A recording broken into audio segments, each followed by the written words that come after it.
Hi, welcome to the Tryforce podcast, where we talk about video games, we talk about movies, anime now, apparently. Yeah, we're fucking multimedia at this point. That alone is going to get us copyright. Watch the show. No. It's the Tryforce. Hey, man. Hey, what's How going you doing? on? Holy shit, we're back. We are here. We took Thanksgiving off because, Thanksgiving, and I want to spend some time with my fam, so I ate a lot of food. And how was your Thanksgiving? You know what I've been telling people? I've been saying it's Thanksgiving. You know, the good parts, the bad parts, it's Thanksgiving. You know? I mean, it is an opportunity to see family. It's my first holiday since moving away from home. yeah. I mean, I guess if you count Halloween, but that's not like a family holiday. Like Thanksgiving is you go and hang out with your family and like do the thing. Yeah, I got home. I got to see my dog Eddie. I love that boy. I love that boy. He wore a tiny sweater for Thanksgiving. I just want to make the folks aware. Oh, stop. That's so adorable. Yeah. I really, really enjoyed the time off of work and the ability to just chill. Being in my old house was fun. I got to sleep in my former room on a futon. It was weird.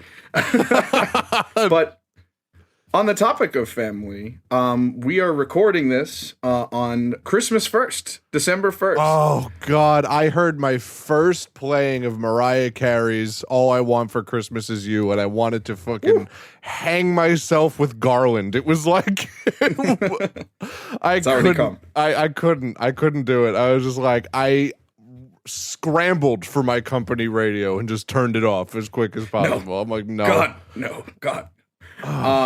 But, on the topic of family and on the topic of December 1st, I don't think any JoJo fans would be remiss in knowing that it is Stone Ocean premiere day. Yeah, baby. Holy shit. We've waited for so long, and we now finally get to see the daughter of the protagonist of the season that we are about to wrap.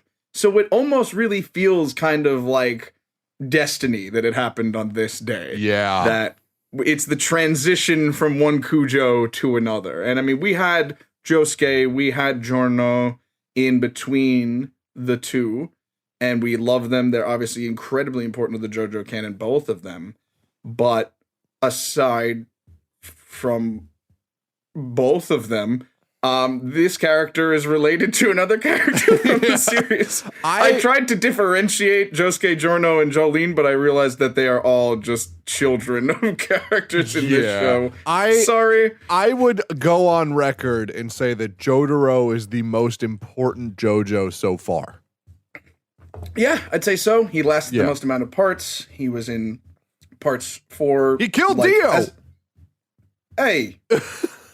Wait a minute. Did you seriously just, before we even get, did you, I guess killing Dio is kind of like the point of the series. Yeah. Like, what do you mean? How did we get to part 5? Like, anybody listening to this? But like it would have been nice to like, I don't know, preserve the suspense, don't you think? Like, for fuck's sake. Do you think people don't hit that 15-second skip over my voice when I talk? I don't. I think you have a very soothing voice and you have a lot of good things to say. So no, I don't think that. Oh, I appreciate that. But all right, look. Fucking idiot. I mean, okay, look. We're on part 8 of JoJo in the manga, and I think that the only reason I blurted that out the way I did is because that's kind of like the big thing. That's the one of the memes of Jotaro is killing Dio, Yeah. And it's true. It's one of the most central things that if you don't know JoJo, you at least kind of know that Jotaro is the one that did it. Like Jotaro is the face of JoJo.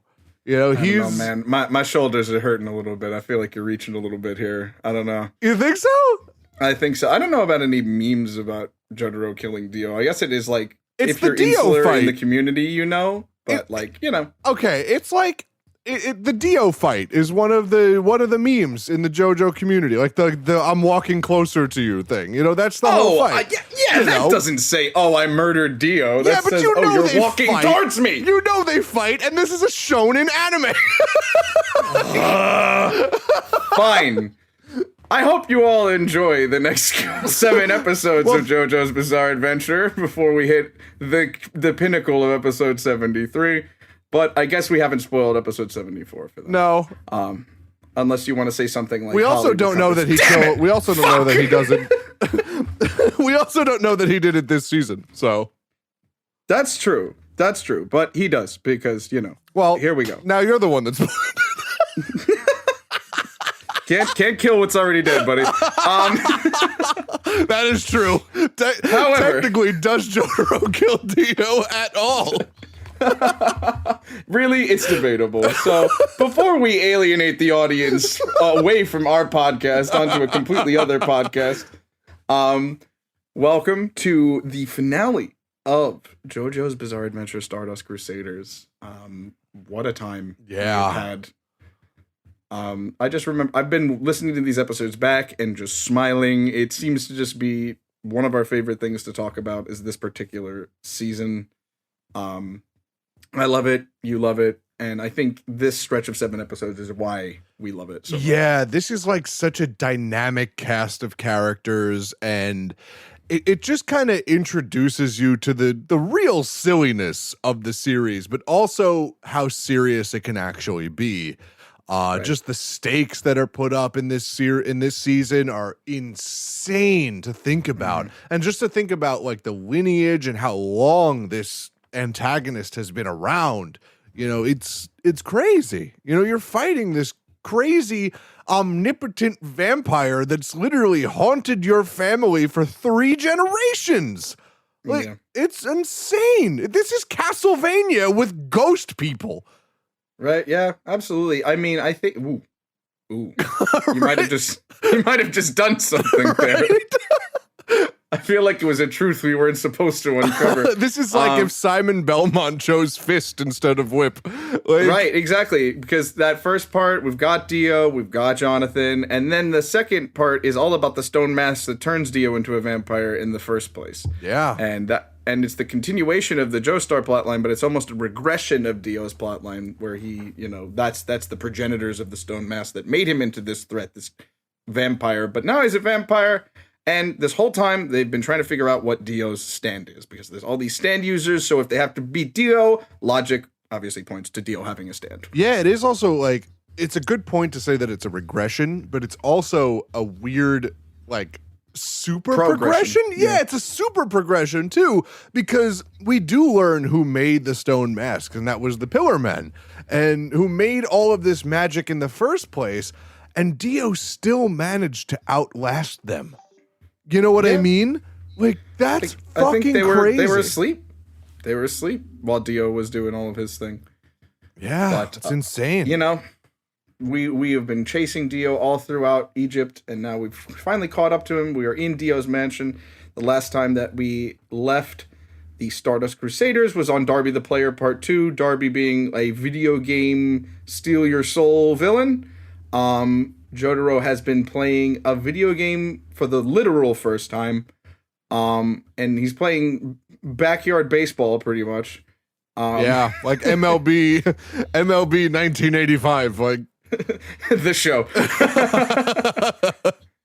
As Darby goes on the offensive, predicting Jotaro's moves after declaring his bats and scoring 3 home runs, Joseph assumes that Darby has the power to read people's minds. So that is where we're at. He's reading Jotaro's mind in order to outlast him in this video game, as we move into episode 68, which, as I stated last podcast, kind of has a bleed over of the last episode and Darby's whole plot line. Yeah, it's a to be continued episode.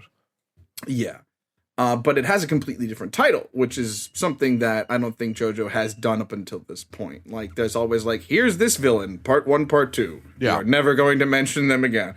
And like, Darby's the first and one of the only, unless you count this next villain and Dio, to last for 3 episodes. So that is true. Yeah. Good for him. We've got episode 68. Miasma of the Void, Vanilla Ice, Part 1. Oh my god. Vanilla Ice is a motherfucker, dude. Oh my god. Easily, I would say one of the scariest fucking villains in anime. Just brutally efficient. You know what I mean? Like emotionless and efficient. Like I hate this guy. yeah. Oh my god. This is like I was listening to the Dragon Ball Z podcast earlier today, and we were just joking about how Goku and Vegeta would just be so much more threatening if they just got their heads out of their asses and just did the thing. This is if a villain just did the thing. And I'm like, yeah, it's horrible. Yeah. He did the thing. Yeah. However, we still got to deal with Darby. And so as we go into also called, I don't know if you happen to know Vanilla Ice's copyright name. Oh, I don't remember. It is in the English dub, it is Miasma of the Void, Cool Ice. Oh god. Oh yeah, I love it. His stand is just a pack of Dentine. It just takes all the wind out of one of the greatest villains in this series. To be fair, like Miasma of the Soul, Ice Baby of the Void. Of the Void. Vanilla, and it's just Vanilla Ice. Oh, it is Vanilla Ice. I thought it was Ice Baby. Sorry. No. I mean, Vanilla Ice is still not threatening at all because, like, I picture Vanilla Ice and I just imagine him, like, coming at you, like, Darkest Lariat style, just, like, with the fucking frosted tips and everything. Like, it's just... All right, stop. Collaborate and listen. Absolutely. Oh, God. So, Darby uses Atum, his stand, Atum, the last of the Egyptian god stands, actually, which is wild. Uses Atum to read if Jotaro is telling the truth in form of yes or no questions. Colton, we are finally there. Finally, we made it. We made the joke the past 2 episodes and it didn't happen there. And now, imagine this was the one we forgot. Imagine. I know. I made it clear. I made it so. I appreciate it. Despite Jotaro's soul not lying about his pitches turn out to be different from expected. This leads Darby to suspect that Jotaro is somehow cheating.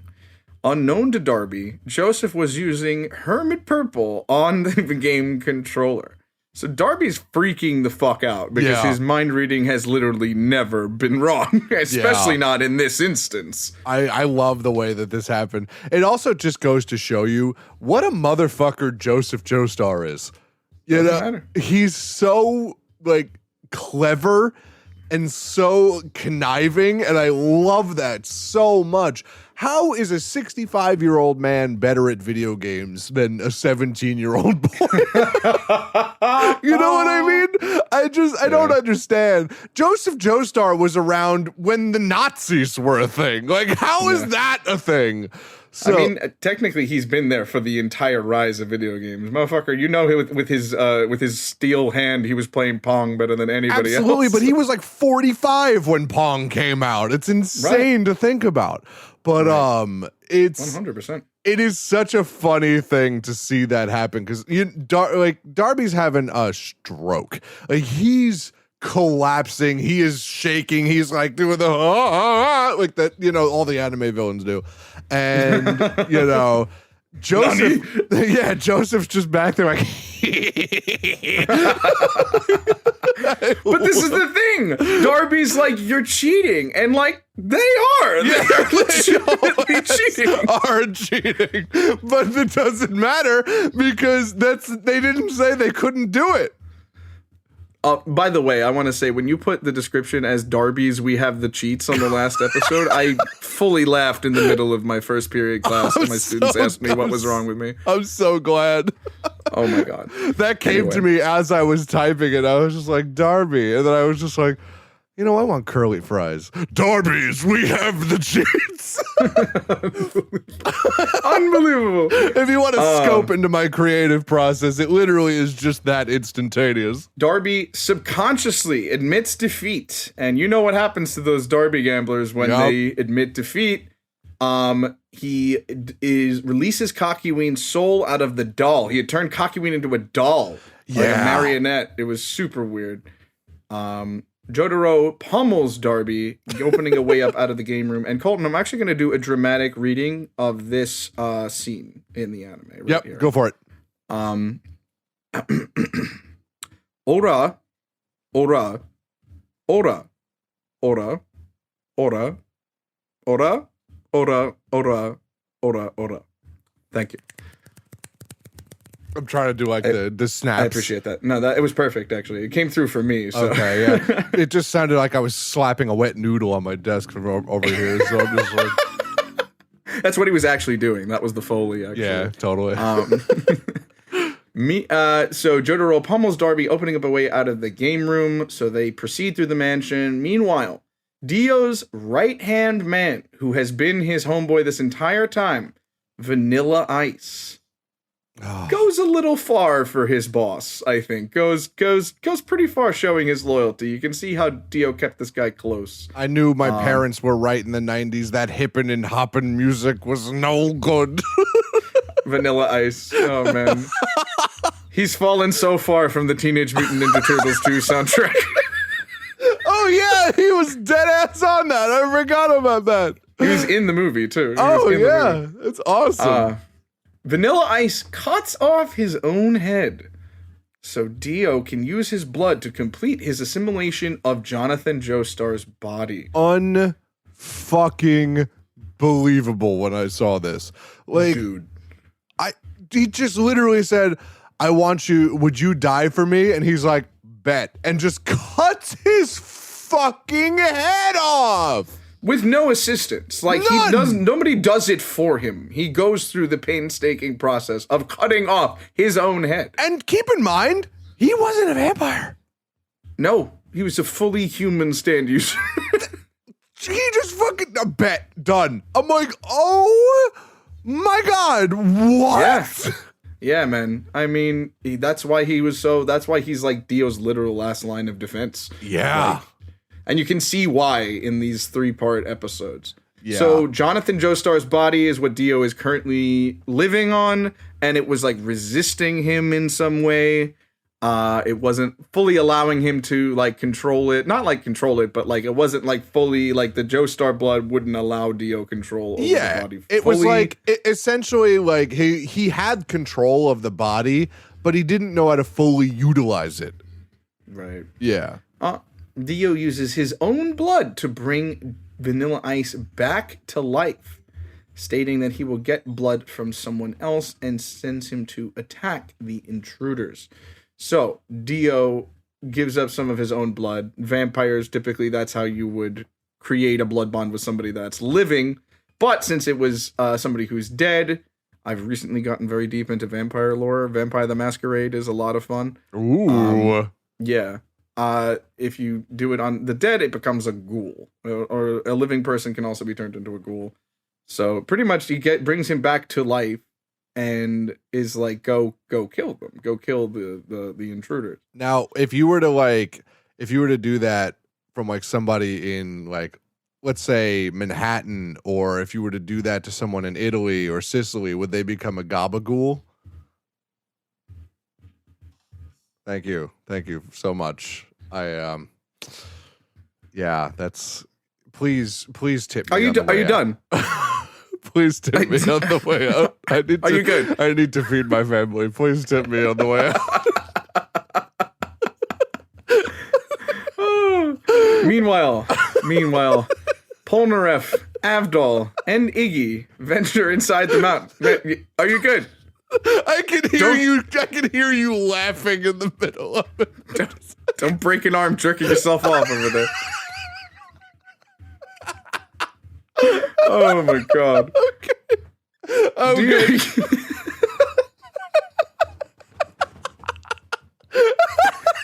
Gabagool. Wow. Oh, man. I thought you were gonna make a Giorno reference, like, because you said Italy and Manhattan. I'm like, Joseph Giorno. I'm like, I was waiting you for to say Morio. No, oh, God. Absolutely the 1 IQ play on that one. Oh my God. Wow. Meanwhile, Polnareff, Avdol, and Iggy venture inside the mansion. Iggy uses the Fool to take down a hidden illusion stand user that had made the mansion into a labyrinth, revealed to be named Kenny G. Meaning, Colton, that Kenny G was one of the only artists who consented to have his name used without copyright. I mean, like, I don't think that's the case. I'm going to be totally honest. I do not think that's the case, because how do you copyright the name Kenny G? How do you do that? No one else has the name Kenny G. It's a single letter. And he's Kenny G. But like, it's an initial. There's no one else. It's an Kenneth. I can look up anybody with the name Kenneth and with the last name G. No. They are irrelevant. They are irrelevant. Can they put it down on the X? No, sir. I don't believe they can. I don't think Not they like have. Kenny G can. No, they don't have that kind of sauce. But you can't copyright a name. Like, I can call myself Colton M. You know what I mean? Forever. And literally, I can't most copyright of these that. Are people's names. Most of these are people's names. I know, but Most of these are people's names. Mariah. I'm going back up the list. Well, Mariah is also a name. That's why they were able to use it. Alessi? Alessi is a name. That's why they were able to use it. Alessi Brothers. Yep. I'm going through it. Don't worry about me. Fats Domino. Yeah. Literally the person's name. So, I don't know. Well, Fats Domino is different. I like to live in the fantasy that Hirohiko Araki called Kenny G, and he's like, look, man, I want to, character's going to be for, 2 panels. Do you mind if we use your name? I would love if Hirohiko Araki actually called every single one of these artists and just kind of tried to explain JoJo to them and why their likeness should be in it. If that's not the case, that's the reality I choose to live in. Yeah, you know it's like those old Transylvanian horror movies. It's like, I choose what I believe. Unbelievable. So he takes down Kenny G, and unfortunately, Vanilla Ice's stand Cream, which disintegrates anything that it touches, kills Avdol when he pushes Polnareff and Iggy away from Cream, killing him. This time, actually big dead. This is for real actual dead, yeah. And you just see his arms flop to the ground because, it goes through his torso, his head, and his legs, and it just leaves his arms. I'm just like, oh my fucking God. I missed the part when I missed the part where he said that he disintegrates anything he touches. So when I saw that, I'm like, oh shit, Avdol lost his arms. What's he gonna do now? And then I heard his stands again, what his stand does, and I'm like, oh, he's not doing anything anymore. That's it. That's knockout. Goodbye. That's forever out of the picture. That's unbelievable, dude.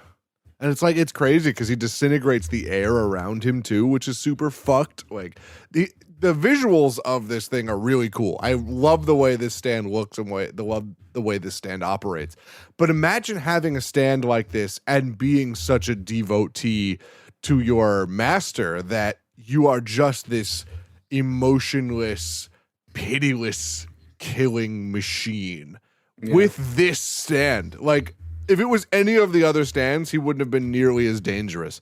But for him, actually, I would argue that he would have been dangerous, way more dangerous with any of the other stands we've seen before than their respective users. But just with this stand in particular, to have that power is fucking unbelievable. Truly. And we're moving on to episode 69, Miasma of the Void, Vanilla Ice, Part 2. You know how we know this episode didn't fuck either? This episode fucked both of us up? How? You said episode 69 and neither of us said nice. I know. Because this is a distinctly not nice. No, this is a not nice episode. No, not at all. Whew, baby. So, Vanilla Ice uses Cream to prevent Polnareff and Iggy from reaching Dio while blindly destroying most of the mansion. Cream limits Polnareff's movement, can't believe I have to say these words, by erasing part of his foot. Yeah, he literally just wipes Just past gone. his foot, and that like. But imagine how much that must fucking hurt. Like Must just be extremely painful. like, oh my god, it was almost worse than seeing Avdol's arms just flop to the ground for me, because it's like you're experiencing that. Imagine just having part of your body erased. Yikes. Like, that's fucking insane. 100%. Oh god. Outrageous.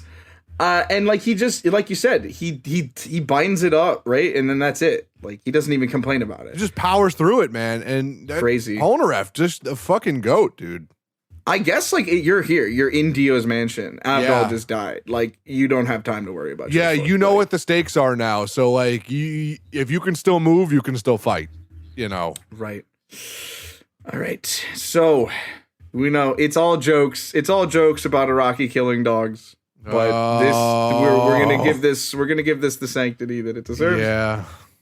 Hiding in the confusion, Iggy uses a sand replica made by his stand, the Fool, of Dio to lure Vanilla Ice into a false sense of security. Crazy. Attack. Crazy play. Oh, right. I forgot to mention that Vanilla Ice is inside the stand. I didn't mention that. Oh, yeah. Anything that enters the void of the stand besides him, he's inside its mouth. So, like, they can't even get to him. He's wearing an armor of this stand. He's wearing an armor of this void that will disintegrate you if you touch it. It's crazy. Unfucking real.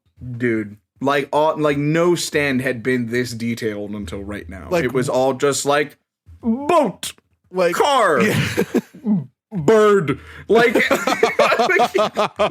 fly. like what? Fly, literally though. I could change my face. Yeah, it's just literally so- like they've all like I have to put on these voices because they were so like singular and so very and like they got weirder. Like Mariah with her fucking rock outlet and Alessi with his shadow person. Yeah, I Like- mean the sword that was itself like a freestand. Like, Stop. Yeah, Stop. Just it was cool. You know, I really liked the way that all the stands were presented. But again, you know, it was just the fact that the respective users had them that made them less dangerous. Because Correct. all of those stands would have been so much more dangerous in the hands of somebody who was as smart as Vanilla Ice. True. Oh my lord. Okay, so I wanted to make that clear before we started. Hiding in the confusion, Iggy uses a sand replica of Dio to lure Vanilla Ice into a small false sense of security to attack. However, he sees through Iggy's deception and proceeds to repeatedly stomp on Iggy in a fit of rage. Oh, I hated this scene. I mean, Iggy's a turd. Let's not be Fuck you. mince words. Great boy. You How know, dare you? He's Excellent lad. Oh no, but like he's a turd in the same way Joseph Joestar is a turd. You know what I mean? Like, I love them is- both. You know? He's a distinctly difficult presence to be around. But Absolutely. God is, You know, like he's just no one deserves that. And Iggy came through, man. Iggy came through for everybody towards the end. And this was so hard to watch. I mean, God, I hated it so much. I mean, like you said, he did it. And like in the beginning of this series, he was like this cowardly dog who wouldn't use his stand and like wouldn't like participate. Like he wasn't like part of the group. Like he was used by the Speedwagon Foundation, but like he didn't have like stakes in the game. He didn't have skin in the game. But Yeah. he was trying to attack Vanilla Ice and kill him because he had killed Avdol and because he was about to kill Polnareff. Like Yeah. he is in it now. Yeah, and he was in it when they started leading when they were going into Dio's mansion. That's when Iggy kind of was like, "Oh fuck, they're saving me too." You know, like let's just fucking go. We're here. Let's just get this done. You know, and I'm like, I loved that. I loved when Iggy became a homie, and just like, oh god, to see this was so painful. It was so fucking painful. Yeah. So after that, Polnareff uses Iggy's leftover sand to determine Vanilla Ice's location and successfully stabs him in his mouth. Oh yeah, gave him a nice Yeah, tongue man. piercing.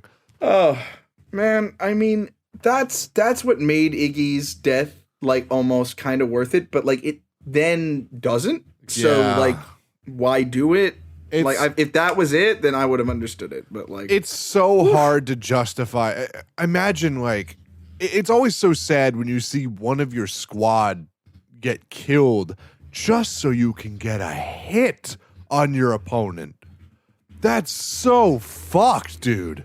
Yeah, you got to give up a lot. Just so you can get a hit. And we'll see that he continues to lose things close to him in episode 70, Miasma of the Void, Vanilla Ice, part 3, the final part of this episode 70. Iggy uses the Fool to pull Polnareff out of Cream's reach before succumbing and dying to his injuries. Oh my god. And just when you see the sand collapse around him, I'm just like, no.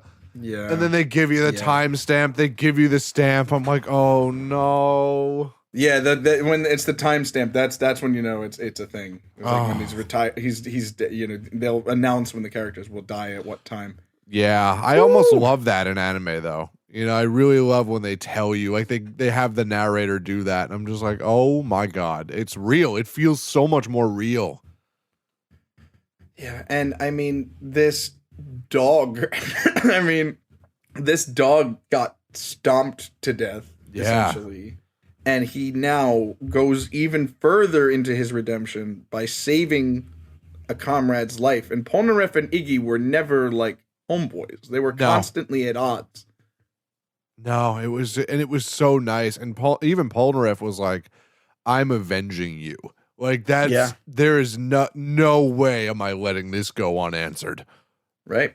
Like even Polnareff was like, you killed, he essentially was like, you killed my dog. Like he went fucking Keanu Reeves. Like he's like, here we fucking go. It's John Wick, but it's spelled Gean. Oh my god. And Wick has an EAX at the end. Like oh, the French. Angered at having lost another comrade, Polnareff skewers Vanilla Ice through his head and uses his sword to snap his neck. Oh god, this was so fucking cool. So insane. Oh god, he literally is just like, you know what? I'm gonna make your neck a wrench, and he just shoves it through his forehead and pushes his neck around. I'm like, oh my god. Like, unfortunately, yeah. Oh. Unfortunately, this guy is not done, and Vanilla Ice is revealed to have unknowingly become a vampire when Dio revived him. So Dio created a new vampire, which is another thing you can do. I've never seen it done by someone who is fucking clearly dead. But, well, Dio. I guess like there is that whole theory where if your head is chopped off, you're alive for like 30 seconds. Like I guess maybe. I guess we get away on that technicality.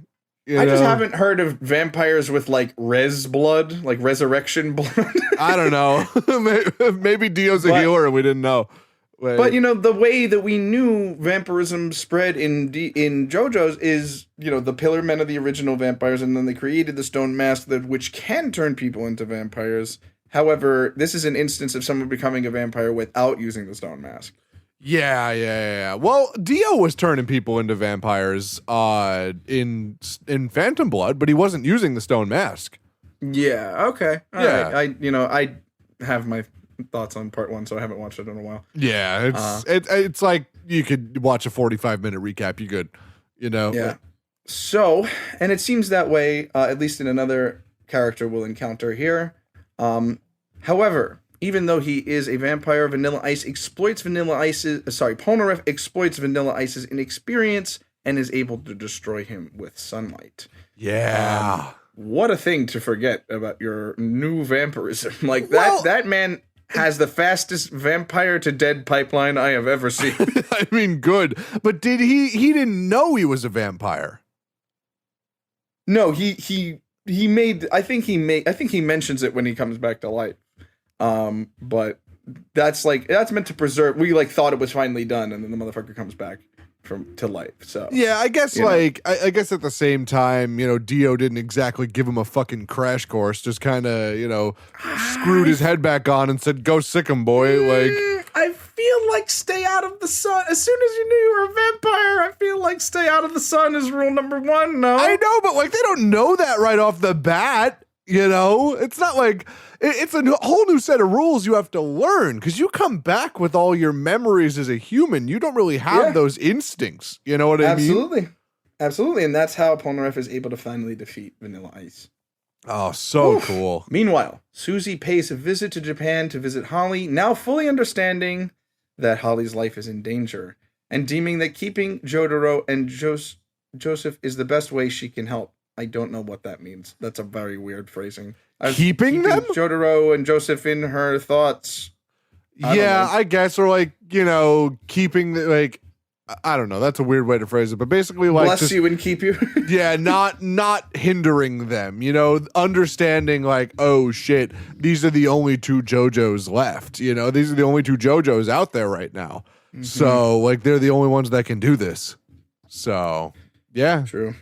Back at Dio's mansion, Jotaro, Joseph, and Kakuin come across the vampire known as Loser, who is forced to lead the 3 to Dio after his attempt to disguise himself as an innocent woman failed. This was a funny one. I like this one a lot. I completely forgot about this. He's a very forgettable character, but it was kind of cute. Who's your favorite JoJo character? Oh, Loser. Who? Excuse me? Yeah, so he's just he's one of these I'll trick them, and then I'll turn them into vampires and make them my slaves. He's essentially like a Zelda CDI villain. It's ridiculous. So he's just I'm gonna do it, and then Kakuin and Jotaro see through it fucking immediately, and he's just wait, don't kill me. He's one of those. I have to imagine that Joseph's there this is an innocent woman that needs help. Yeah, Joseph takes everybody at face value. And unbelievable. Jotaro is just you're a fucking moron. I love it. I love it so much. In the meantime, Polnareff, having patched up his injuries, climbs a staircase and comes face to face with Dio. Oh man, imagine seeing your boss after you've quit, knowing they no longer have power over you.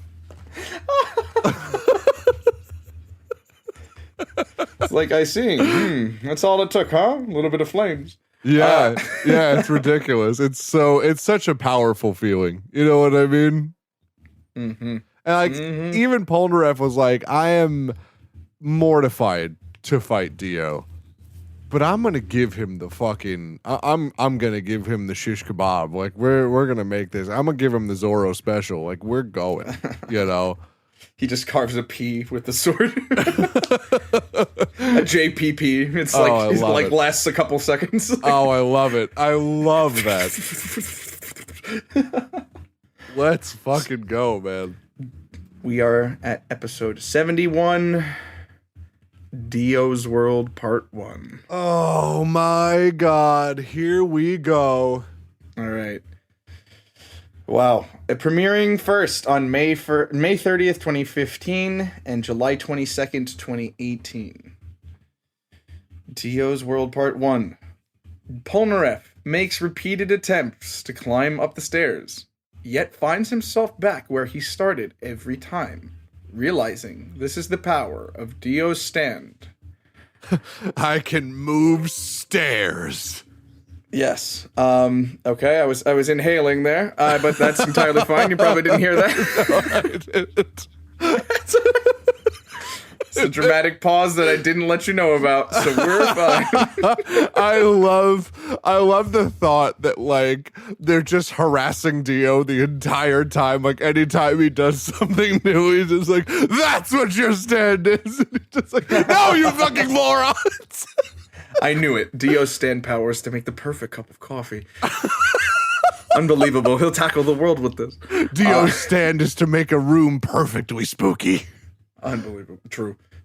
Oh yeah. That's a passive effect. That's a. All right, I'm gonna start that one over from the beginning, Chief. All right. All right, go for it. Polnareff makes repeated attempts to climb up the stairs and yet finds himself back where he started every time, realizing it is the power of Dio's stand. Zawado! Oh baby, here we. Dio's stand. How'd that feel? Dio stand the world, bro. So good. It felt so good. I'm so glad I did it. The world. Yeah, this is the kind of the final. It's the final card of the tarot. It's the final card of the major arcana. So it's crazy. It does feel like the final boss, like the big bad. This is it. And just like this is it. Like this is just and the aura that Dio radiates is just aura.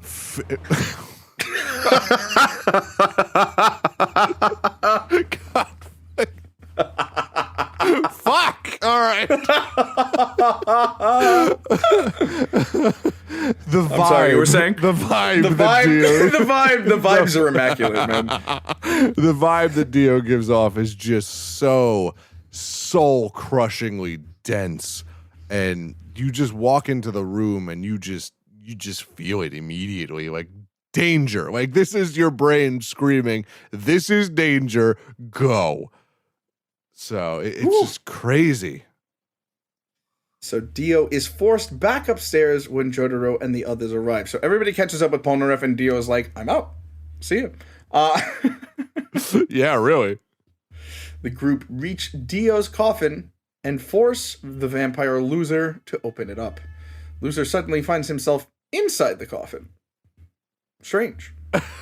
Yeah. He hadn't even, like, consented to opening it up yet, and he was inside.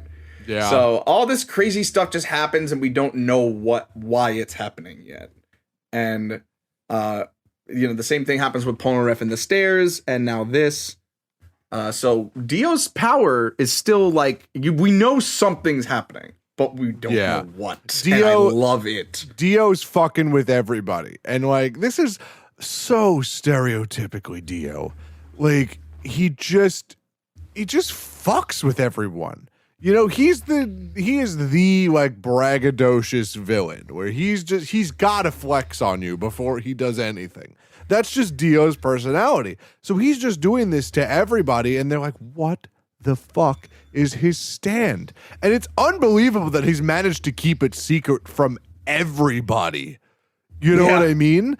And like we're gonna find this out later, but that's only like a secondary effect of his stand of what we're seeing right now, which is crazy sauce. We find that stands can do like multiple things if they're trained properly. Correct. And if they're wielded by more powerful users. Yes, exactly. Whew. Sensing murderous intent from behind them, the Joestar group escape out of a window. After sunset, I love the idea. Jotaro, I love the idea. Like, imagine you and I were in a room together, and like we got in, like we're just walking around, and all of a sudden I turn to you and go, "I think someone wants to kill us in here." just defenestrate our ass just out the window. What would you do? Like, what do you even say? Like, oh my god, I love that, the way that's phrased. That's funny as hell. Oh man, I really simply do not know how to say this next phrase, but I will. After sunset, with Jotaro sticking with Polnareff, Dio hijacks the limousine of Wilson Phillips, a visiting senator, and forces Phillips to pursue Joseph and Kakyoin in his limousine. Yeah, he whole-ass hijacks an aristocrat. I can't believe this man just opening of Sonic Adventure 2 this man ass, like, unbelievable. Oh my god, he Route 101'd this whole fucking thing. Exactly. I found the president. Oh my god. I can't believe that. I thought I would throw that reference out for you. I love it so much. Thank you. Dio has Zawardo, the world, block Hierophant Green's attacks. This allows Kakyoin to determine that the world is a close-range stand similar to Star Platinum and comes up with a plan to expose its secrets. Yeah. Kakyoin is really the what is it? The linchpin? Linchpin, yeah. To this whole operation where Kakyoin knows he's completely outclassed. And he's just like, fuck it. If I'm going to die, I'm going to make sure that I figure out what his stand is before I do. That's primary objective. Find out what his stand is. And if I die doing it, my secondary objective is tell the others before I do. And that's it. He understands that this is the stakes. He knows he's not going home. That's the craziest fucking thing about this. And I'm just like, oh my God, like imagine being in that situation. Yeah. I mean, Avdol's dead. Iggy's dead. Kakyoin's one of the only Stardust Crusaders we got left, and even he realizes that he's probably going to give his life for the cause. Yeah, and it's just so crazy that they just start going down the fucking line in these last 4 episodes. Like, oh, God. Noriaki Kakyoin is 17 years old. Yeah, we forget that. Could you have grappled with your mortality at that age? I don't think so. I think I would have been able to if I was fighting a 6'5" vampire with a shadow ghost power. I think I would have been able to. I would have been like, you know what? If I'm not leaving here, I'm gonna at least see what I can do. You know, right? So, sorry. Yeah, no, just like that's like the only thing you can do. You know, like the way I see it in that situation, there's 2 options and 3 outcomes. Option number 1, you do nothing and die. Option number 2, you fight back, you die. Option number 3, you fight back and win. I'm gonna give myself that shot. You know? I like when you say that. I like when you apply that to stuff. Yeah. All right. We have episode 72, Dio's World Part 2. Kakyoin uses Hierophant Green to surround Dio with wires that automatically attack him with Emerald Splash once touched. Also, it allows him to fire Emerald Splashes from any of them. So that is that. Like we're like, oh, Kakyoin. Okay, all right. He might do something here. Imagine if like a spider web could shoot you. That's basically what he did.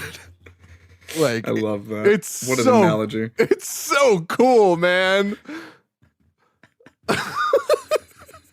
I'm just saying, you ever see like those old movies where they're like, this room hasn't been entered in years. Look at how much spiders there are. I'm just seeing that, and I'm not seeing any like movement. I'm just seeing very, very quiet, just like rapid machine gun. Yeah, pretty much. Imagine you just walk into a haunted house and get shredded. Like, absolutely. Just aerial cheese grater level shredded. Just like, oh my God. Right. So this is sauce. We thought like, oh shit. However, a second after, Hierophant Green's barrier is torn down in an instant. Yeah. While Dio fatally wounds Kakyoin. Here's the thing about that. Kakyoin! Oh yeah. Oh my God. I hate that so much. I was really hoping he was going to able to at least dodge the attack, you know. But like, you know, still hope for the boy. I mean, we've seen some bad injuries in Jojo. You know, like, and Kakyoin just got out of the hospital. You know, like, just put him back in. Just imagine he shows up, like, what the fuck happened this time? Oh, man. So, the interesting thing about that is that was Dio's mistake. That was his big mistake. That was his second fly moment, I'm going to say. You know, where he turned his hand too far, and Kakyoin saw it, where Hierophant Green was severed at all points at the same exact time. Yeah, which is extremely important to realize. And there's only one way that could have happened because of Dio's close range stand. So he Absolutely right. figured out the second ability. And what did he get pinned against? I don't know. I don't. It's not what he got pinned against. It's what he used to make the clue. You're talking about the clue, right? Yeah, didn't he get pinned against it? No, he gets shot into a building and then he. I thought he got pinned against it. Oh, okay. No, Yeah. Kakyoin deduces the nature of the world's ability in his final moments, using the last of his strength to use an emerald splash to smash a clock face as a clue for Joseph Joestar, who had witnessed him die. Yeah. Joseph is just like on the fucking roof. I don't know why that word took me like 4 seconds to pull out. It's all good. He's up on the roof and he sees Kakyoin fucking die. Yeah, like it's so fucking crazy. And you just see Joseph just sees Kakyoin aimlessly, like not even in Dio's direction, just shoots a clock tower, and Joseph has to be like, what the fuck was that for? Literally. You know, and like Joseph is like, Kakyoin wouldn't have done that for no reason. You know, there's got to be something to that. And you know what's even the worst part of this whole thing? Avdol's and Iggy's deaths were so sad to watch. But this one was particularly tragic because he's literally sitting there like, I wonder what my parents are doing right now. Yes! You know? Oh my god! Like, oh god, tears were welling up in my eyes. I'm like, don't fucking do this to me. He's like, I'm so sorry. I'm not going to be able to see you guys again. You know, just know that I died for a good cause. He's like Miss Holly, I'm sorry that I couldn't help like save you and shit. I'm like, oh my god, why would you do this to me? Oh wait, we didn't even talk. At the end of the Vanilla Ice fight, Polnareff has like a Mufasa moment with Avdol and Iggy's souls like in the sky. That tell him to go forth and like kill Dio and finish the mission. And shit. Oh my god. That one hurt, but this hurt. This hurt a lot. Like Nicole and I watched this together, and she was fucking bawling. Like he's a good man. He's a good dude, an extremely good dude, and like it's always the Joe Bros, man. It's always the fucking Joe Bros. I said it in the first episode, man. Joe Bros gotta die. Joe Bros simply have to die unless it's part 4. And it's unfortunate that the Joe Bros are always the most likable characters in the show. And it's correct. Would hard to simp for the main character. Would Polnareff be considered a Joe Bro? How dare you? Yeah, I'm like, I'm insulted. You phrased it as a question. Yeah, I'm like, I always thought the Joe Bro was like one person that's extra close to the JoJo. You know what I mean? I feel like that probably extends to like the squad, the homies, I think. Like, you know, like, are you gonna tell me that Zeppeli and Speedwagon aren't Joe Bros? That's fair. Are you gonna tell me that like Caesar Zeppeli and like Stroheim aren't Joe Bros? Absolutely. Yeah, that's 100%. true. You know what? I'm gonna amend that. At least one Joe Bro has to die. At least one? Yeah. That's why I say they gotta die. Like it's a thing. Like, it is a thing, unless it's part 4, like I said. So, he smashes the clock face with his final Emerald Splash, and we say goodbye to yet another Stardust Crusader, 3 in the same day. Yeah. This was intense. Like, this was a really intense stretch of episodes. Yeah. I've never seen a show do this, where they just fucking line them up and pick them off. It's crazy. They killed Avdol again. Yeah. They stomped a French bulldog to death. Yeah. And then they killed Noriaki Kakyoin, the bastards. Using this clue, Joseph figures out that Dio and the world has the power to stop time. What an unbelievably cool power. Crazy. One of the best. So, that's an S tier stand by unbelievable margins. I mean, the Zawardo, man. It is. I would say it's one of the big. If it wasn't for It Was Me Dio, I would say it's the biggest Dio meme. Yeah, and true. like it's just the pause button. It's the real life pause button. Yeah. Oh my God. The amount of times I've wished for a power like that is just, it's so crazy. Like, I just, and not only that, but I'm just remembering now, technically, you're fighting a Joestar. You're fighting the original Joestar. Which is so crazy to think about, that the Joestar line is so powerful. Like, what are you going to fucking do? Like, this is if, like, when way in the future, like, if we're going back to Dragon Ball Z, because it's the only thing I know how to talk about. True. If we're going and talking about Goku Jr., which is Goku's grandson, and talking about Vegeta Jr. getting together and fighting Goku. Like, what do you fucking do? Like, and Goku in his prime. Like, this is Joseph Joestar, or Jonathan Joestar in his prime still because of this magic. Oh. That's a ripped man. Yeah. I think he was the most thickly muscled JoJo so far. Isn't that insane? Right. Like, oh God. Using this clue, Joseph figures out that Dio has the power to stop time. Realizing that there are some limits to this power, Joseph, like I've been saying all along, conducts Hamon through Hermit Purple to keep Dio at a distance, and rushes to warn Jotaro about the world. Oh yeah, because Hamon actually still works on Dio. Because he's a vampire. Yeah. God, could have used Joseph for the goddamn Vanilla Ice fight. Where the fuck were you, Joseph? Yeah, that's very true. Imagine if Joseph... Oh, God, I would have loved that. I would have loved if Joseph just gave one more Hamon overdrive for the series. Oh, right. God. This was it. This was the last one. And Dio smacks it.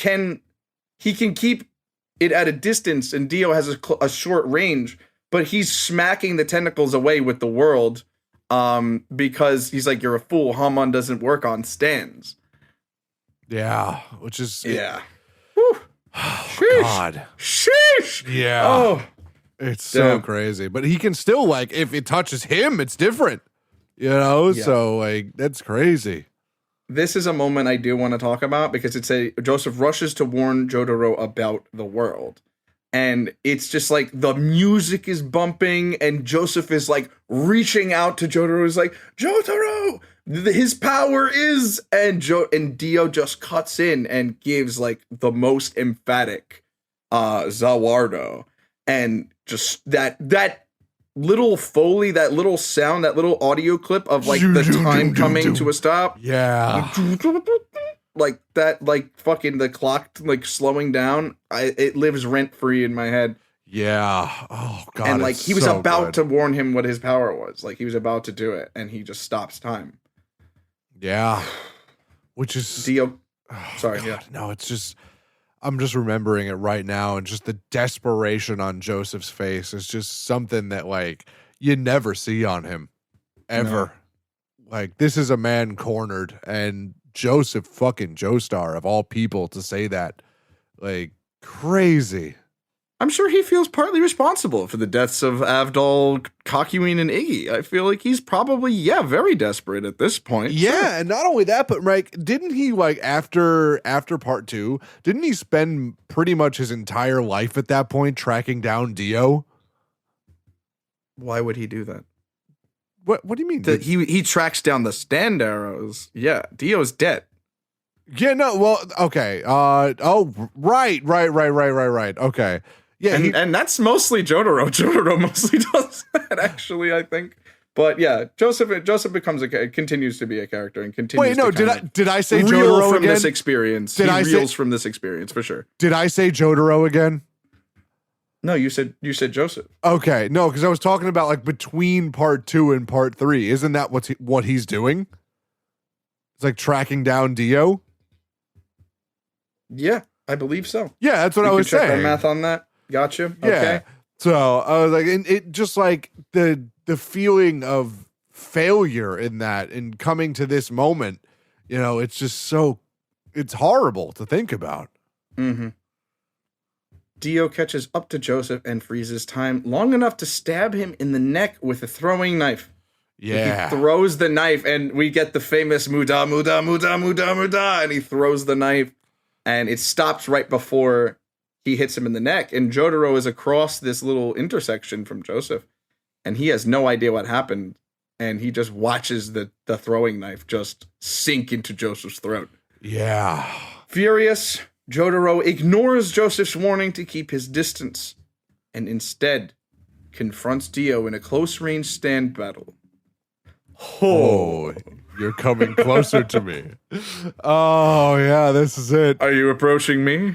Oh my god. I can't Instead kick of running your away, ass. you're coming right towards me. I Oh my can't God. kick your ass if I'm over here. Oh, Yes. what a raw line. I can't beat the shit out of you without getting closer, dude. Oh, God so damn it, good. bro. Woo! Yeah. So it's on now. Jotaro is nowhere near fucking around as we enter episode 73, the penultimate episode of Stardust Crusaders, Dio's World Part 3. We're about to do it. Let's do it, man. Let's do it. Dio stops time to try to finish Jotaro. But due to, perhaps, the largest Deus Ex Machina in the world, due to Star Platinum being the same type of stand as the world, Jotaro appears to both A, perceive him, and B, be able to move himself slightly while time is stopped. What? Like, What? how does he just know how to do that? Like, how does he just know how to do that? Like, he just figures it out. He Like- just knows how to do it, and he just, like, conveniently figures that out now. If it was the same kind of stand as the world, shouldn't Jotaro have, like, slowly been gaining the ability to stop time as well Now, during this? we're going to talk about this in part 4. Jotaro don't do the thinky think very well. Not great. Not unless it's about marine animals. Yeah, and it's just so irritating that a stand like Star Platinum is in the hands of Jotaro Kujo. It's so upsetting. The man is the fist. Imagine The what fist. Joseph Joestar could have done with Star Platinum. Yeah. Interesting. Right? Like, think about that. Interesting. Very interesting indeed, actually. The Jotaro appears to both be able to, he kind of moves with his eyes and his arm moves slightly, and Dio has a fucking heart attack. Like, he's like, what do you mean? What do you mean? What do you mean? Like, yeah, it's amazing. He's just like, get the fuck out of here. No. We're not doing this right now. What? Yeah. Yeah, it's crazy. It's crazy. He starts, oh my god, the knives. Dio initially assumes that the movement is to be a trick Jotaro pulled by planting a magnet on Dio and his own sleeve to move Jotaro's fingers. However, in true JoJo fashion, this turns out to be a trick itself to make Dio think that Jotaro truly cannot move. Jotaro then uses Star Platinum to counterattack during stopped time. Yeah. What? Yep. Jotaro is extremely smart if he just cares enough. And that's the problem with Jotaro fucking Kujo. And it makes me so mad, so viscerally angry that he could be the most dangerous JoJo to ever exist, but he just is completely apathetic all the time. Mm-hmm. Oh, God. However, this allows Dio to realize that Jotaro can only move for a brief moment while time has stopped. Dio then stays out of his attack range and attacks using time-stopped knives, landing some hits on Jotaro, who survives by I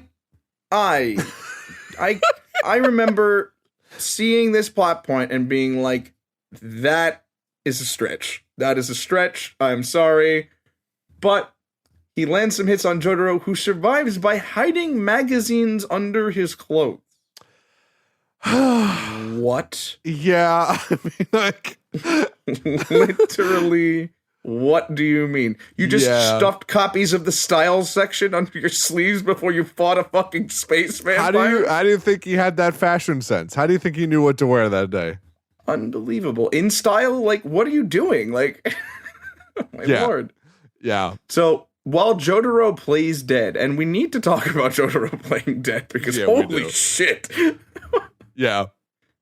So, Dio believes his attack has been successful. Jotaro is obviously survived because magazines, I guess. And Jotaro has Star Platinum grip his... Oh, no, not yet.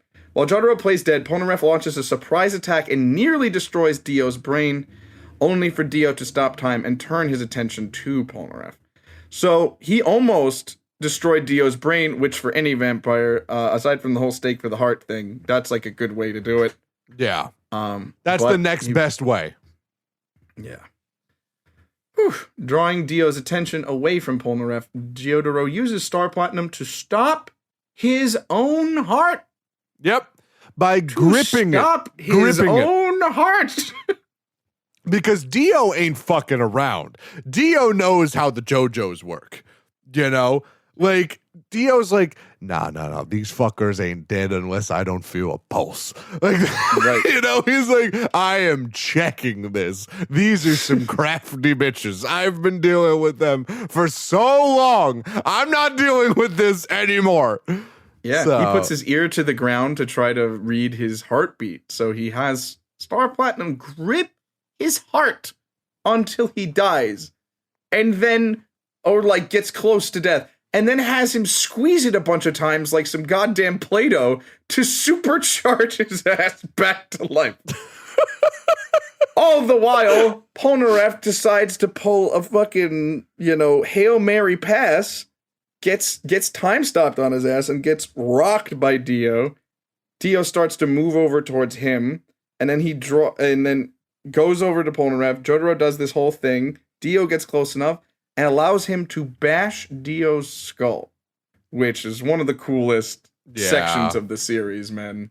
Yeah. Like, you just see the X-ray of it happening. Oh my god. It was a fucking, like, Mortal Kombat-ass, like, scene, and I loved it. Good stuff. I think hitherto unseen in JoJo so far. Yeah. Woo! Dio tricks Jotaro into knocking him near where Joseph's body is. He then drains Joseph's blood completely and finally completes his assimilation into Jonathan Joestar's body by using Joestar blood. Yeah, and this is where he becomes like Mega Dio. Yeah, it is kind of his final form moment. He takes off the jacket, he's ripped, he looks a little weirder than usual. What a fucking style choice that man had that day. He did something at his mirror that day. Oh, he made a choice. He did the fucking, like, the Silence of the Lambs in front of the mirror. Like, he totally did it. Oh my god. Would you fuck me, Joestar? I'd fuck me. I'd fuck me. Oh my god. And now, the moment you've all been waiting for. The final episode of JoJo's Bizarre Adventure, Stardust Crusaders, episode 48. I've been reading the wrong numbers this entire time. Excuse me. Tonight, we have gone through episodes 42 through 48. Excuse me. So many people are like, how the fuck? 69? What are they talking about? I'm like, oops, that's the overall episode. So this is the 74th episode of JoJo's Bizarre Adventure. So yeah. Sorry. So, episode 48, excuse me, Long Journey, Farewell, My Friends. Oh, yeah, here we go. That was like a syllable away from an Ocean Dub title, that like a word or two away. An exclamation point, question mark away. Exactly. The duration of the world's ability has increased as a result of Dio draining Joseph's blood, allowing Dio to stop time for a longer period of time. So that's crazy. I think he can get up to like 10 seconds or something. Yeah. I don't quite remember. It's not a long time, but it's a long stopped time.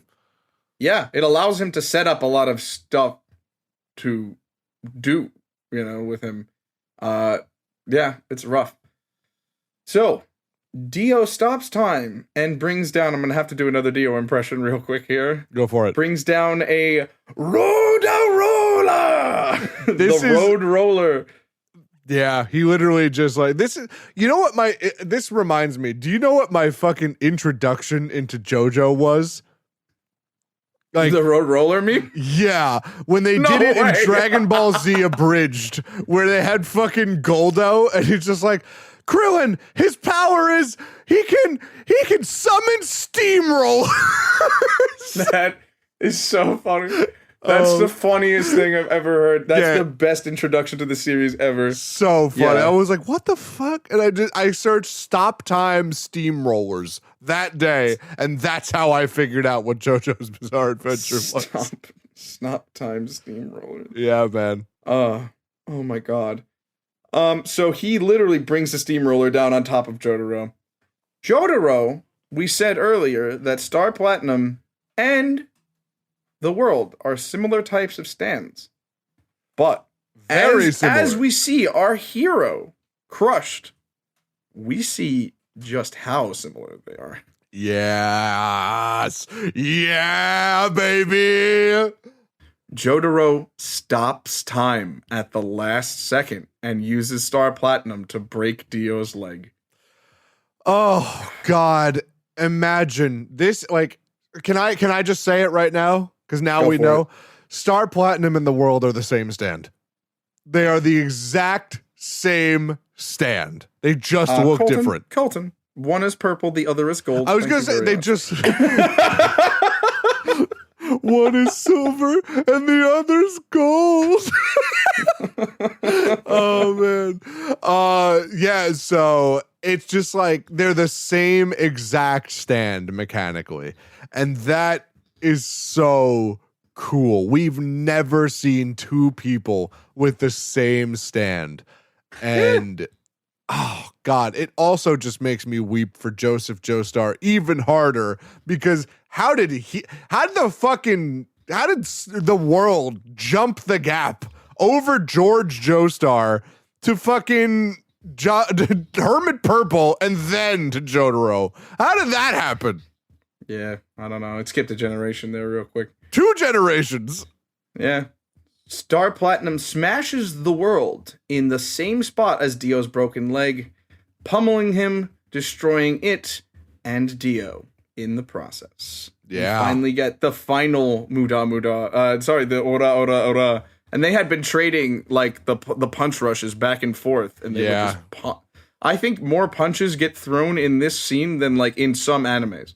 Yeah, no, more punches get thrown in this scene than in the entirety of JoJo.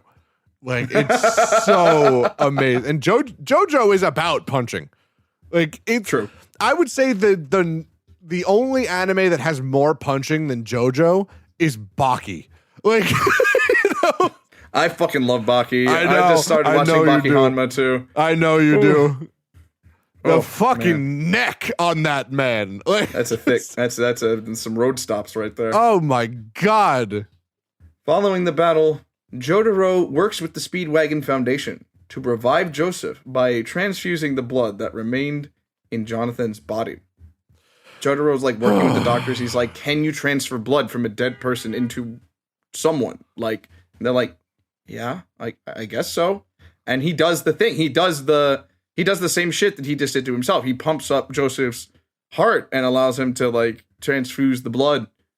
Yeah. Oh, and you know how he gets to the heart? I forgot. I don't know if we mentioned this, but because Star Platinum can move so fast and so precisely, he can reach through objects because he can phase through the gaps in the atomic structures of the items. Yes, he can. JoJo's Bizarre Adventure. It is not called JoJo's Straightforward Walk in the Park. JoJo's Leisurely Stroll. Yeah.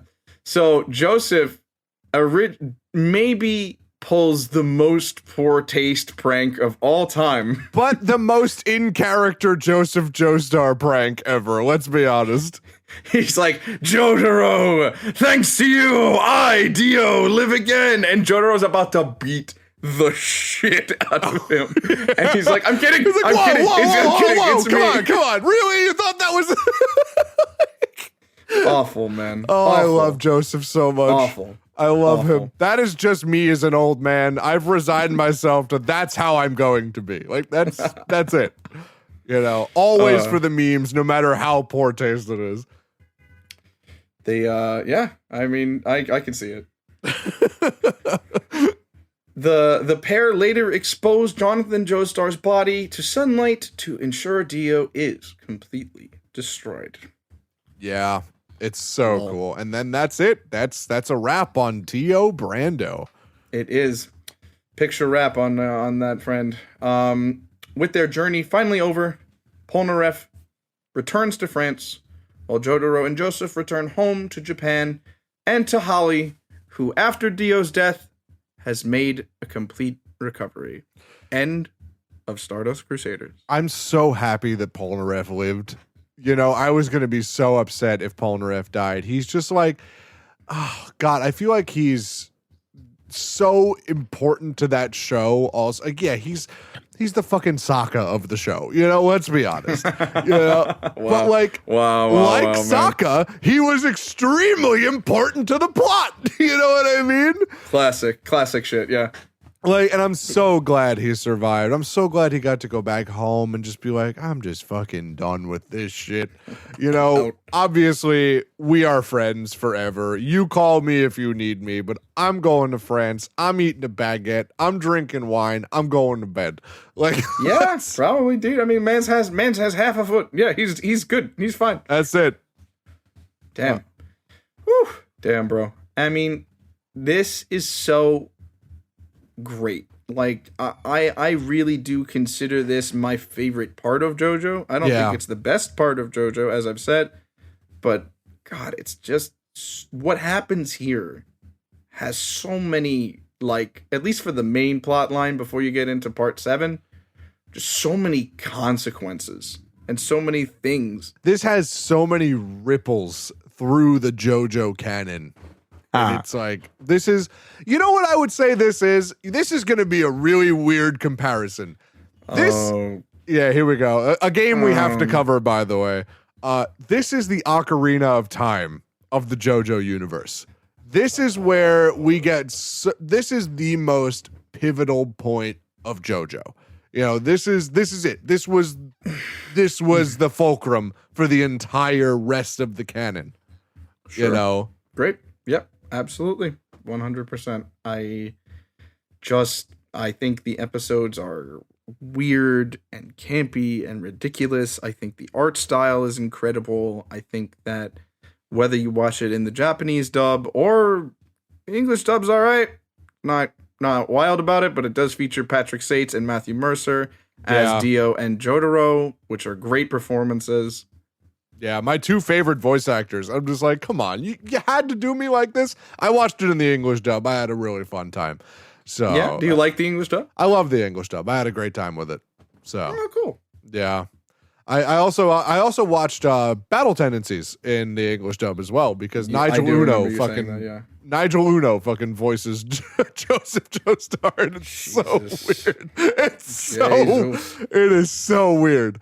But yeah, it was a great show, and it was just, oh God, I have just nothing but good to say about it, except for Jotaro. You know, like I just again, I feel like there's a term that I learned recently for anime. It's kind of like a trope of how the shows go. It's called idiot plot. I think I've brought this up before. You have. Yes, you have. Yeah, yes, you it's just for those of you who are just hearing this for the first time. Idiot plot is basically, it's a plot that would have been solved so much quicker if the main characters weren't fucking morons. You know, that's all it is. You know, Konosuba is a perfect example of idiot plot. You know, Dragon Ball Z is a perfect example of idiot plot. No, you did bring it up. You brought it up in Dragon Ball Z. Yeah, that is where you brought this up. It's a perfect example of that. So, like, yeah, it's one of those where Jotaro could have just rocked all of them immediately. As he found out their stand users, done. Just pop them, done. We're over. We're done. We did it. you know, we wouldn't have got a lot of the cool side stuff that we got without that. I'll agree. I'll have to say that it's my most, I find it to be the thing I recommend to people most. And I really think that if you want to view the kind of Hamon sections of JoJo as like a prequel to this, it is kind of weird, but I had the experience of just kind of getting into the plot, and I like a plot that starts in the middle of things in media res. And like Star Wars is one of my favorites, and it starts right in the middle of the plot. You kind of have to put things together. I kind of like that about it, and I like that about my experience of watching Stardust Crusaders first. I just really love this anime, like more so than many others. Yeah, it's so cool to watch, and it's very, I would say it's the more out there of the shonen animes. You know, this is one of those ones where you can get into and be like, oh, I know a little bit deeper anime, you know, but still at the same time be kind of like, you know, entry anime. Does that make sense? It's accessible. Yeah, that's a great way to put it. It's very accessible, but also super weird. And it kind of like puts a taste in your mouth for the weirder stuff that's out there. There is plenty of weirder stuff out there, you know, even if JoJo has it in the name. Yeah, it does. Well, thank you so much for joining us on this a literal journey. Oh, yeah. Japan to Egypt to back again. And this now opens up the gate for us to maybe have a little bit of a breakdown. Breakdown. Let's go. I'm so excited. I didn't like part 4 at first, but I grew to really love it, and we'll talk about that when we do that. So can't wait. Yeah. Thank you all for another JoJo's Bizarre Evening. Of course. And, you know what? We wish you the best. We wish you a Merry JoJo. Happy Christmas first. Happy Stone Ocean Day. Happy Stone Ocean Day. I'm probably going to do it the JoJo Friday way, just watch an episode every week, but I'll be damned if I'm not tempted to go put it on right now. Yeah, and I know it's so hard to resist it, but like I still got to finish part 5. So yeah, I'm excited. I'm very, very excited. So thank you guys for joining us. You should be excited for finishing part 5, and I won't tell you why, but I'm expecting a text message. I'm expecting a text message in all caps when it happens. I love Giorno. He's a fucker. Like, love he's that a kid. fucker. Love I love that, man. him. So thank you guys so much for listening. This is a lot of fun. Let's get our plugs out of the way, and then we'll get the hell out of here. I actually wanted to talk about something real quick. Please I do. Want to make sure I get the link right, so you can start off if you want. Yeah. So I'm just gonna plug my streams. Twitch.tv/CEasySpecial. I got a sub goal going on right now. 10 subs. I'm gonna be opening up another box of Max Gold El Dorado. So it's gonna be really, really cool. Like a whole box of 5 boxes. So like a case of Max Gold El Dorado. So that's for 10 subs. And then obviously Nicole is going to be taking over tonight. She's going to be doing a game I don't know yet because she didn't tell me.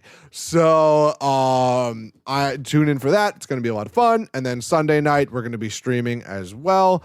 Probably going to be doing more Final Fantasy content as the Endwalker expansion has just released today. I'm very excited to play it. Oh my god! So thank you so much for tuning into that. Follow me on Twitter at the same thing. You can go through my Twitch if you want, and then join the Discord. I actually have links on my Twitch page for my Discord now. So lit. And that's big release day. Yeah, big release day. So that's about it for me for plug wise. All right, cool. So obviously, as is always, generously in the captions of our episodes, if you want any art commissions from me, I am a paper and pencil artist, and I take commissions over at Z Form Arts. But that is not exactly what I wanted to talk about today. I wanted to talk about a little thing called Last Gamer Standing, which I am currently involved in.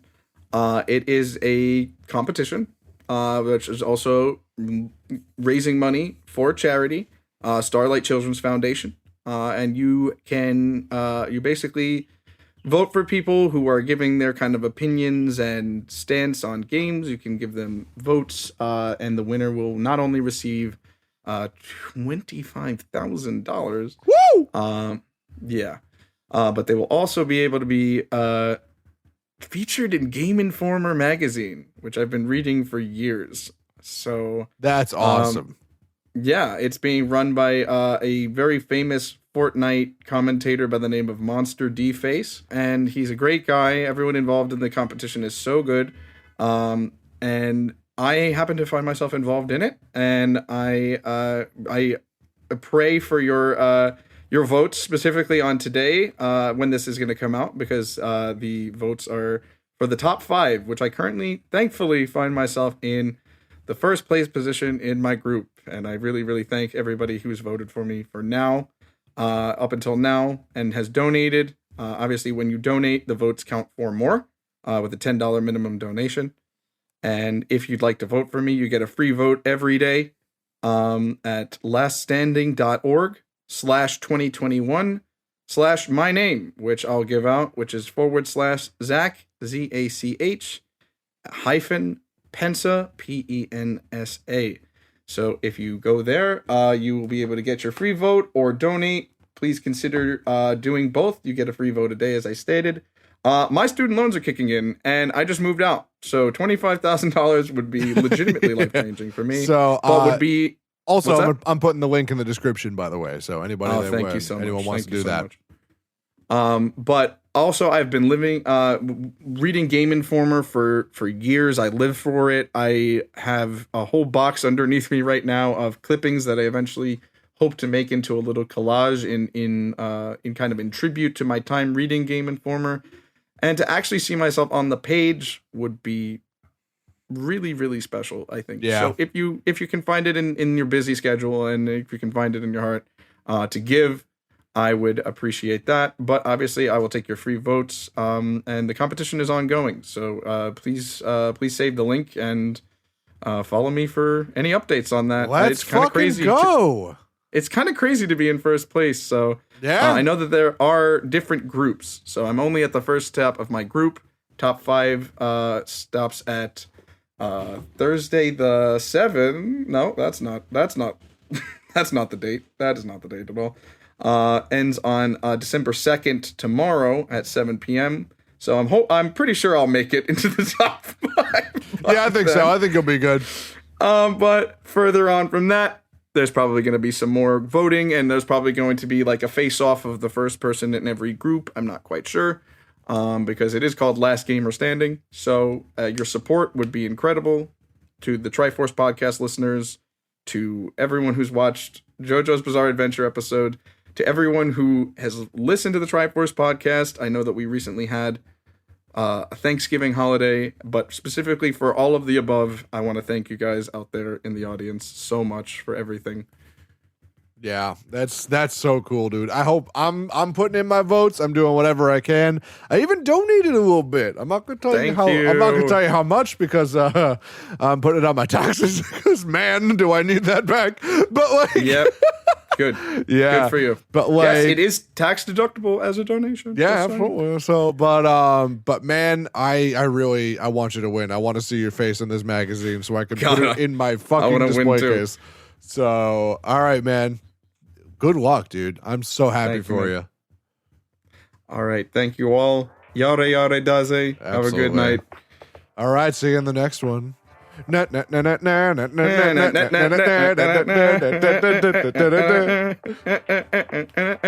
Wong.